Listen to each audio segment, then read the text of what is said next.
Do you ever have just really bad days where maybe there's an illness going on or your hormones are out of whack and it's utterly out of your control? Kids are fighting all the time, nobody's paying attention, and you've been yelling too much. So now you might be watching this video hauled up in your bathroom with the door locked and secret chocolates. If you're filled with guilt and shame for how things have been going and you want to do things differently, then I want to give you 6 ways to reset your day and restore your relationships through connection, even on a really bad day. My name is Emily Brown, and I'm a certified Catholic life coach for Catholic homeschool moms who want to have more peace and confidence so that you can start enjoying this journey so much more than maybe you have been lately. You can watch my free masterclass, The Intro to Loving Your Homeschool Life, in the link below this video. But for right now, I want to dive into those 6 things that you can do differently to reset a bad day.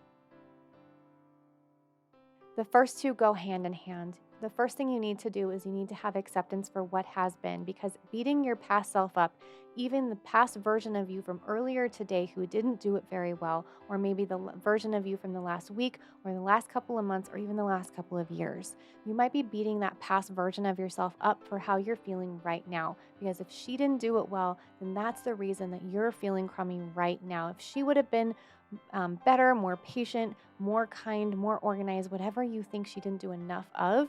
Again, this could just be earlier today, 5 minutes ago. If you're beating yourself up for how it's been up until now, then you're not accepting it and you're not able to move forward. Something that can help you have more acceptance is understanding that God's will is both active and permissive. So He permitted you to show up like that, which doesn't allow it, it doesn't condone it, but it does help you understand that whatever He's allowing, He can also bring beauty and goodness out of. So if you accept that it has been exactly what it is and you are ready to move on and do it differently, then you can not beat yourself up. You can have love and compassion and acceptance for yourself, for showing up exactly how you have been, and you can understand that it is totally within your control to do it differently. And that's actually the second suggestion that I have for you, is to own what's yours. Own your mistakes. Be really clear about who you're blaming for your behavior, who you're blaming for how you're feeling in the moment and why you're reacting. Are you blaming your kids? Are you blaming your husband? Are you blaming the world or the government or the school system or whatever is going on? Everything outside of you cannot inject you with an emotion. So, who are you blaming for how you're feeling? And instead, I want to invite you to own your own feelings, to own your own behavior, to own what is yours, and to let go of everything that's outside of you.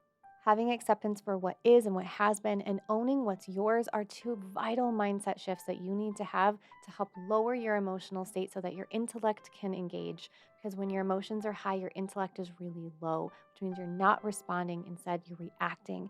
And if you don't love the way you've been reacting to life, then you have to be able to calm your body down so that your intellect can kick in and you can respond to life instead. All right, the third suggestion that I have for you is demonstrating the sacrament of reconciliation. Because when we step into the confessional with the priest, we are telling God that we are so sorry for how we've been showing up, for all the things that we've been doing and all the things that we don't do. And when the priest responds on behalf of Christ and in persona Christi, God is telling us through the priest, I forgive you and I love you. He never says it's okay that you acted like that. He doesn't condone it. He says, I forgive you and I love you.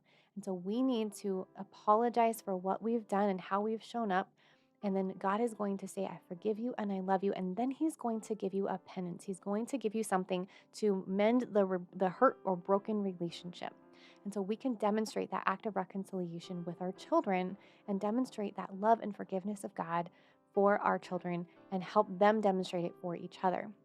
The way that you can do this is when you have messed up and you have found acceptance for what is, you've not beat yourself up for it, you're not being the judge anymore, but you are ready to be that humble penitent and own what is yours, then you can come to your child who maybe you've yelled at and you can say, I'm so sorry that I yelled at you.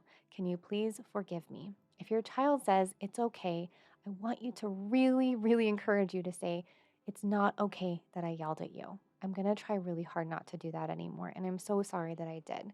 Can you please forgive me, and can you love me anyway?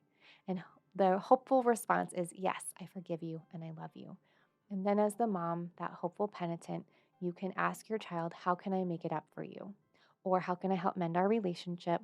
Or you can make a suggestion potentially of how you guys can reconnect. because the way that we can restore or recover from a bad day is through connection. And those first two steps of accepting what is and owning what's yours is how you connect to yourself and connect to God. And these next steps are going to help you reconnect to your children. The fourth suggestion that I have for you is to demonstrate the act of reconciliation through a family experience. So, if you've noticed that everybody in the family is wearing their grumpy pants and everybody needs a reset, we need to recover from a bad day as an entire family, then you can call everyone together and we can do something that we call thankfuls and sorries, where everybody goes around the circle and everyone has to say one thing that they're thankful for and one thing that they're sorry for. And there are a few rules that I highly suggest that you implement in your family if you choose to do this. One is physically separate the people who maybe need to be separated, especially if it's gotten to that point. Another rule is that your thankful thing cannot be something negative about someone else. When you say you're sorry for something, it must be something that you did to someone who is physically present. And then you need to look them in the eyes and you need to apologize and say you're sorry for the thing that you did. The person being apologized to is not allowed to say it's okay. They may respond, I forgive you and I love you.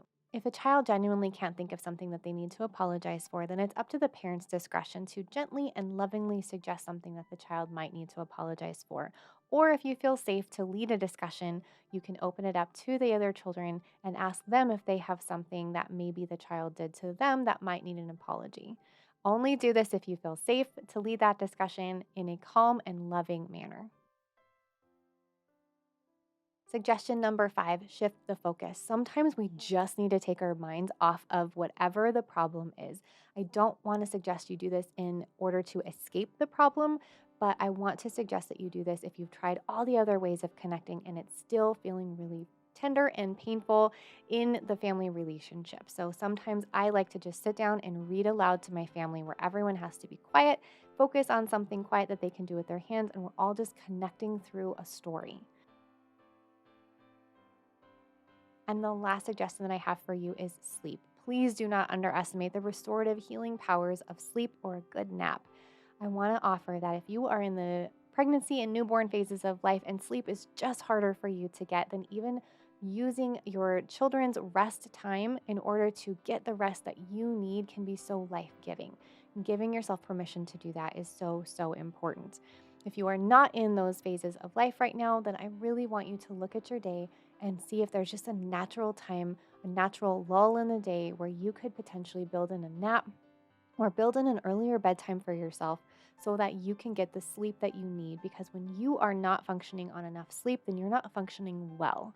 I have found that for my postpartum clients, a good nap or a really good night's sleep will fix about 95% of their emotional problems. Please don't underestimate how important and how invaluable sleep is for the mental health of you and your entire family.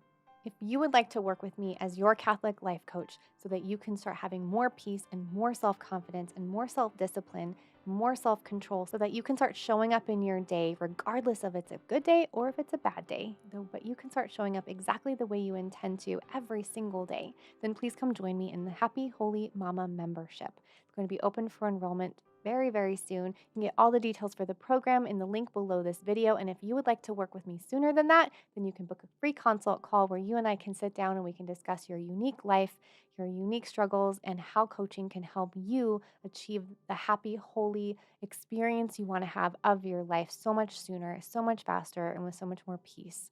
You can find the link for that below this video as well. And while you're down there, please like and subscribe to this channel so that you can get notified every single month when I release life coaching content geared specifically to your Catholic homeschool lifestyle. I am praying for you. I hope you have a fantastic week. God bless.